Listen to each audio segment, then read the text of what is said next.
Seorang oknum TNI bernama Kopda Andrianto membunuh dan membakar jasad istrinya pada 27 April 2023.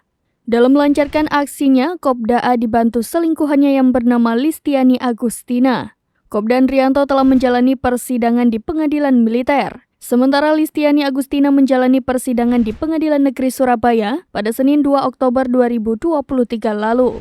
Dalam persidangan sebelumnya, Jaksa Penuntut Umum dari Kejari Tanjung Perak, Hajita Cahyo Nugroho menyatakan terdakwa Listiani Agustina sempat melakukan 2 kali percobaan pembunuhan terhadap korban yang bernama Pipit.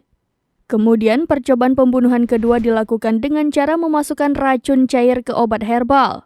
Kedua percobaan pembunuhan yang dilakukan terdakwa dalam waktu yang berbeda tersebut gagal. Dalam persidangan terungkap motif Kopda Andrianto dan Listiani Agustina melakukan pembunuhan lantaran kesal terhadap korban. Selain itu, masalah ekonomi juga menjadi alasan Kopda Andrianto membunuh istrinya dengan cara memukul dan menjerat leher korban.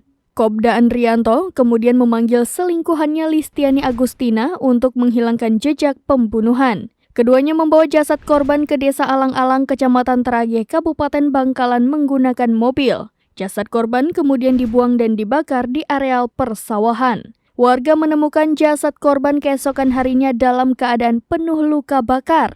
Jenazah kemudian diotopsi di RSUD Bangkalan. Setelah dilakukan penyelidikan, Kopda Andrianto dan Listiani Agustina pun ditangkap. Akibat perbuatannya, Listiani Agustina dijerat dengan pasal 338 dan 340 KUHP tentang pembunuhan berencana dan pasal 181 KUHP tentang menghilangkan mayat untuk menyembunyikan kematian.